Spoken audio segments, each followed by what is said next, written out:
स्थानम आगम में कहा गया है,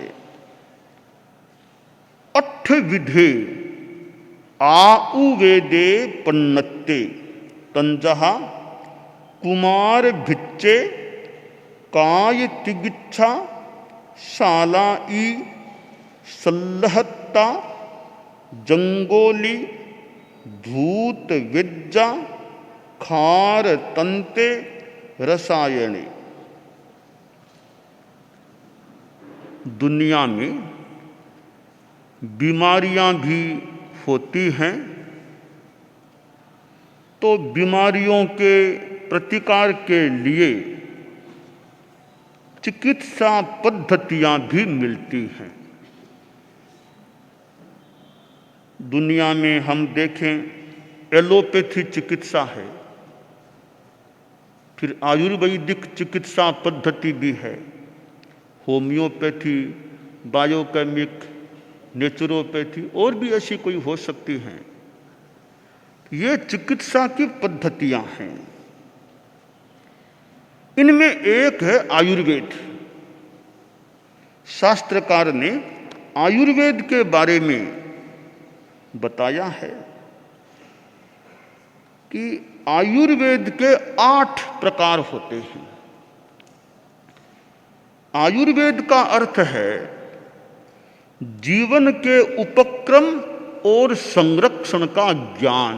वेद यानी ज्ञान, आयुष्य जीवन का ज्ञान, जीवन को टिकाए रखने का, सुरक्षा का, उपक्रम का वो ज्ञान है, यानी चिकित्सा शास्त्र। भावार्थ माने तात्पर्य चिकित्सा शास्त्र। तो आयुर्वेद एक चिकित्सा शास्त्र है। उसके 8 प्रकार बताए गए हैं। पहला प्रकार है कुमार भृत्य। कुमार भृत्य, कुमार बच्चा, बालक। तो बालकों की चिकित्सा का शास्त्र पहला उसका प्रकार है। आयुर्वेद में बच्चों की चिकित्सा का शास्त्र है। तो इनमें जैसे बच्चों में पोषण कैसे हो बच्चों के शरीर का, दूध संबंधी दोषों का संशोधन कैसे हो सके, और भी कोई बच्चों में दोष जनित व्याधियां हो जाएं, उनको उपशांत कैसे किया जा सके, ठीक कैसे किया जा सके, इन उपायों का निर्देश ये विधियां इस कुमार भृत्य जो ये बच्चों का, बालकों का चिकित्सा शास्त्र है, इसमें ये बातें दी गई हैं आश्रय। दूसरा प्रकार है काय चिकित्सा, यानी ज्वर आदि रोगों की चिकित्सा का शास्त्र। जैसे शरीर के मध्य भाग में ये अतिसार हो जाए, बुखार हो जाए, रक्त जनित शोथ सोजिश आ जाए, कभी कोई उन्माद हो जाए, या प्रमेह बहुत ज़्यादा पेशाब उतरने की वो स्थिति बन जाए, कुष्ठ रोग हो जाए, ऐसे कुष्ठ आदि रोग ये कई बताए हैं, ज्वर, अतिसार आदि आदि। इन रोगों के शमन के उपाय इस काय चिकित्सा के शास्त्र में बताए गए हैं। तीसरा प्रकार है शालाक्य। शालाक्य इसमें कान, मुंह, नाक आदि के रोगों की शल्य चिकित्सा का यह शास्त्र है कि जो ये मुंह के ऊपर के जो अंग हैं शरीर में, मुंह के ऊपर के, इनमें कान आ गया, आंखें आ गई, नाक आ गया, तो ये मुंह भी साथ में, ये कान, मुंह, आंखें, नाक, इनमें जो बीमारी रोग हो जाए, तकलीफ हो जाए, इनके रोगों को शांत करने का उपाय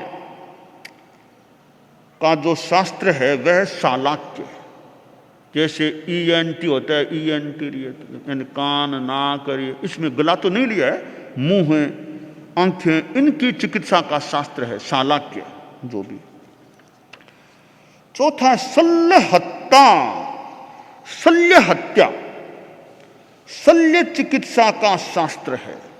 यह चौथा प्रकार है। इसमें क्या है? शल्य का मतलब कि शरीर के भीतर कोई चीज चली जाए, रह जाए, जैसे कोई तृण है, काठ है, पाषाण है, कोई कण है, कोई लोह का टुकड़ा है, लोह है, लोष्ट है, अस्थि है, नख है आदि कोई चीज शरीर में चली जाए तो उनको निकालने की विधि का शास्त्र है। जो भी शल्य हत्या वाला यह चिकित्सा शास्त्र है। पांचवा प्रकार बताया जंगोली। जंगोली है ये अंगद तंत्र या अगध तंत्र विष चिकित्सा का शास्त्र है। इसमें क्या है कि कोई सर्प आदि डस जाए किसी को, विषैले जीवों को के द्वारा कोई डसा जाए तो विष चला गया, अब उसकी चिकित्सा का शास्त्र है। इसे विष विघातक या विद्यातक शास्त्र या अगध तंत्र भी जो भी नाम है कहा गया है। यह विष के निवारण का एक चिकित्सा का विधान करने वाला, विधि बताने वाला शास्त्र हो गया। छठा है भूत विद्या। देव, असुर, गंधर्व, यक्ष, राक्षस, पिशाच आदि से ग्रस्त व्यक्तियों की चिकित्सा का शास्त्र। किसी में भूत का कोई उपद्रव हो गया, ऐसे देव शक्तियों का उपद्रव हो गया तो उनका निग्रह करना। भूत आदि के निग्रह के लिए विद्या तंत्र है। यह देव, असुर, गंधर्व, यक्ष, पितर, पिशाच, नाग आदि से कोई आविष्ट चित्त वाला आदमी हो जाए, अब वे आदमी भी उपद्रव शुरू कर देते हैं। फिर जिनमें कोई देवता ऐसा कुछ हो जाए तो उन उपद्रवों को मिटाने के लिए शांति कर्म करना, शांति कर्म, बलि कर्म भी करना की विधि है। इनका विधान करने वाला और ग्रहों की शांति कैसे हो सके, ग्रहों की शांति का निर्देश करने वाला यह शास्त्र है भूत विद्या वाला शास्त्र। सातवां प्रकार है क्षार तंत्र। इसमें इसको वाजीकरण तंत्र भी कहा गया है। यह वीर्य पुष्टि का शास्त्र है। वीर्य पुष्ट कैसे हो सके, इसमें कि वीर्य पुष्टि के उपाय बताने वाला यह शास्त्र है। इसको वाजीकरण तंत्र भी कहा गया है। आठवां है रसायन। इसमें पारद आदि धातुओं के द्वारा की जाने वाली चिकित्सा की बात बताने वाला यह शास्त्र है। रसायन, इसका शाब्दिक अर्थ है अमृत तुल्य रस की प्राप्ति। अमृत तुल्य रस की प्राप्ति। अब उम्र कैसे मतलब लंबी हो सके, जीवन काल कैसे लंबा रह सके, और उम्र का यानी वय को स्थायित्व कैसे मिले,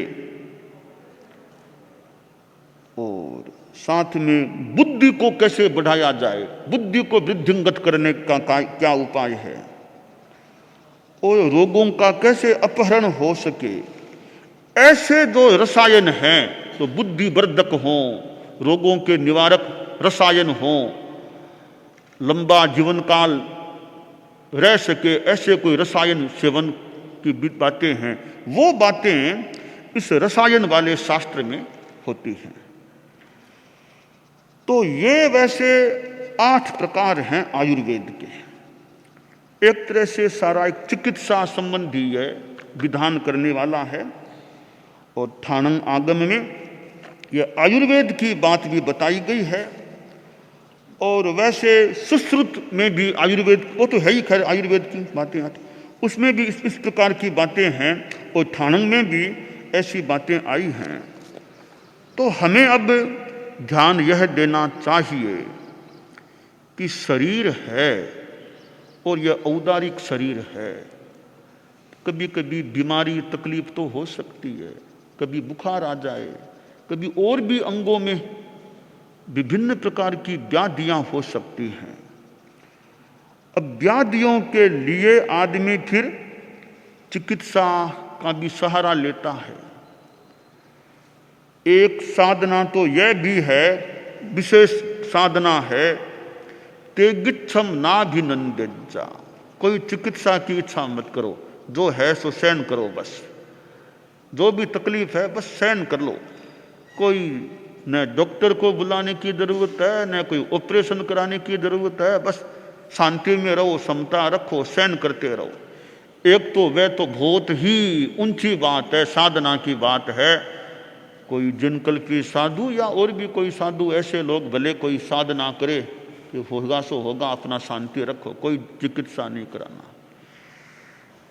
और यह तो हो जाए तो कोई बहुत ही कर्म निर्जरा की कह दें, बहुत बड़ी साधना की बात है।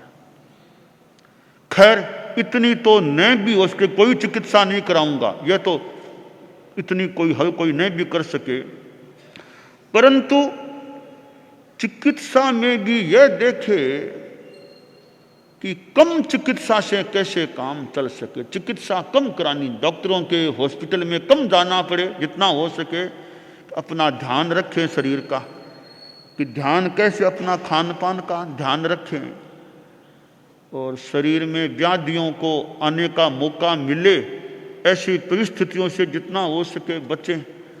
अपना कुछ प्राणायाम है, एक आसन है, एक जप है, कुछ करते रहें तो गाड़ा चलता रहे, गाड़ा या शरीर का गाड़ा चलता रहे। ज़्यादा डॉक्टरों के न जाना। कई कई लोग ऐसे मिल सकते हैं कि हॉस्पिटल में प्रायः कभी गए ही नहीं, जीवन में 50 वर्ष बीत गए कि लगभग हॉस्पिटल में कभी जाना ही नहीं पड़ा। तो बहुत एक विशेष कोई साताविद्य का अच्छा योग हो, जाना के कोई अपेक्षा ही नहीं पड़ी। थोड़ी बहुत अपेक्षा पड़े, आदमी हाय तौबा न करे, थोड़ी शांति रखे तो बहुत अच्छी बात है। तो शरीर में तकलीफ तो हो सकती है, उस तकलीफ को जितना उचित हो और संभव हो थोड़ा सहन किया जाए। अपने तरीके से कायोत्सर्ग कर लिया, कोई श्वास का प्रयोग कर लिया, समता भाव से देखो, कोई अनुप्रेक्षा का प्रयोग कर लिया। ये अध्यात्म चिकित्सा, जैसे ये द्रव्य बाह्य चिकित्सा है डॉक्टरों की, वो चिकित्सा है। दूसरी है अपनी आध्यात्मिक चिकित्सा। अपना जप करो, अनुप्रेक्षा करो, कायोत्सर्ग कर लो, ये भी एक चिकित्सा है। तो ठीक है, दवाई भी लेनी पड़ सकती है, साथ में यह भी चलती है तो जल्दी स्वास्थ्य लाभ होने की भी संभावना बन सकती है। तो बहुत बड़ी बात यह है, एक आदमी का मनोबल मजबूत रहे। चिकित्सा मान लो करानी पड़े, पर मनोबल तो बना रहे ना। तो मनोबल होता है तो आत्मा की दृष्टि से ठीक है, मनोबल है, हाय तौबा नहीं, हाँ त्राई वो नहीं, शांति है। तकलीफ है भी तो भी शांति है, क्योंकि वैराग्य का चिंतन हो तो बीमारी में शांति को भी रखना आसान हो सकता है। भी देखो, हमने नरक में कितने दुख भोगे होंगे। जे नरक विषय में दुख सयो अनंतो रे, तो ए मनुष्य नो किंचित दुख हुंतो रे भाव। जिन कल्पिक साधु लिए कष्ट उदीरो रे, तो आया उदय किम थाय अधीरो रे भाव भावना। श्रीमद् दयाचार्य प्रवर की यह आराधना की ढाल है। उसके पद्य हैं कि भाई तकलीफ है मान लो, तो देखिए दो तरह के व्यक्ति होते हैं। एक तो युवा अवस्था में है, बहुत काम करने वाला है, एक बहुत वृद्ध है, 80, 85, 90 है, वो तो ऐसे ही सेवा लेने वाला ही है। तो अब यहाँ चिंतन का विषय यह बनता है कि जो युवा अवस्था वो तो सोचे भाई इलाज नहीं कराऊंगा तो मैं सेवा करूंगा कैसे, मैं तो अभी सेवा देने की उम्र में हूँ, इलाज नहीं कराऊंगा तो सेवा दूंगा कैसे, तो मुझे तो इलाज करा के ठीक होना चाहिए। अब एक जो 90-85 वर्ष का है वो तो सेवाग्राही बना हुआ है, वो सोचे भाई ठीक है मुझे तो गोचरी लाकर देने वाले लाके देते ही हैं, कपड़े दूसरे धोते ही हैं, तो मुझे तो ज़्यादा कामकाज करना नहीं है, कुछ सेवाग्राही हूँ। अब मैं जितना चिकित्सा में कम जाऊँ, हालांकि अनिवार्यता में करानी पर जितना कम जाऊँ, बस सेवा तो ऐसी हो ही रही है, अब जितना क्षमता रखूँ, थोड़ी बहुत तकलीफ है तो चलती है, बहुत अच्छी बात है। हमारे थोड़े थोड़े जैसे संतों में भूल न हो तो एक मुनि प्रवर ने कहा कि देखो उम्र अच्छी आ गई थी, ठीक थी, अब मेरे तकलीफ है तो कभी मान लो स्थिति आ जाए तो मुझे हॉस्पिटल में तो मत ले जाना, तो मुझे हॉस्पिटल में मत ले जाना, अरे मुझे भिन्न समाचारी मेरे इसमें मत, मैं तो यही ठिकाने में ही हूँ, ठिकाने में तुम लोग जो चाहो इलाज भले करा दो, दवाई देना, पर मुझे यह हॉस्पिटल में भर्ती कराना क्यों, अब यह मैं नहीं चाहता। तो एक दृष्टि से अच्छा चिंतन है, अभी का उम्र भी आई हुई है, क्या हॉस्पिटल में जाना, भिन्न समाचारी में अब है वैसे यही है, जो देना सो यही दे दो दवाई, और कहीं नहीं जाना, वे और क्यों कहीं अपवाद कोई न लगे। तो भी उम्र आ गई है, अब हमें क्या है, अब 1 साल ज़्यादा जिए कुछ कम जिए क्या फर्क पड़ेगा, अपनी साधना करें, जप करें, वो भी तपस्या करें, अब हॉस्पिटलों आदि में नहीं जाना है। एक साधु का अच्छा चिंतन है। तो साधु देखे भाई कि अब उम्र है तो ज़्यादा ये भिन्न समाचारी या डॉक्टर यानी हॉस्पिटल भर्ती इनसे जितना बचा जा सके अपने ठिकाने में रहो, जाप करो, कायोत्सर्ग करो, खान पान का ध्यान रखो, क्या दवाई यहाँ लेना ले लो, बस जितना बचाव हो सके एक चिंतन का अच्छा विषय बनता है।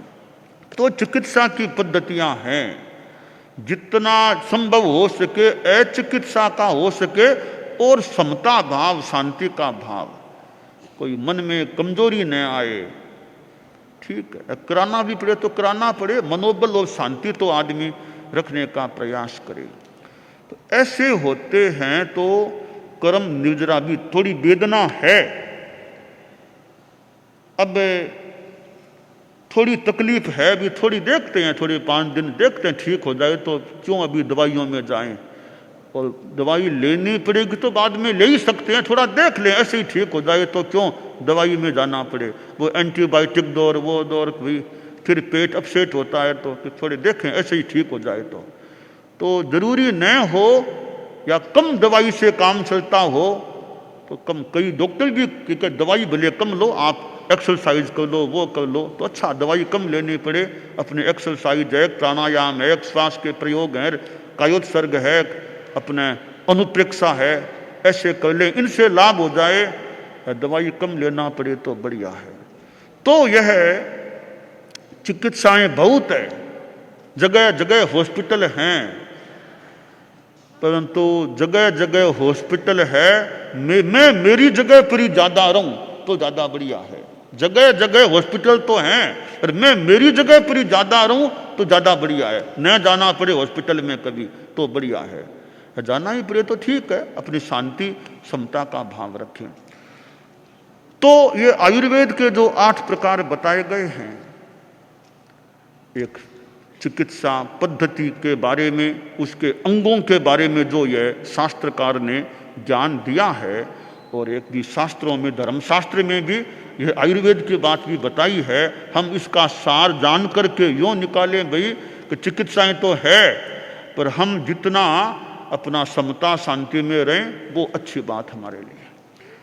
दानान शिष्ठम अभय पयाणम सच्चे सुया अनवज्जं वयन्ति तवेशुया उत्तम बंभचेरम लोगुत्तमे समणेनाय पुत्ते।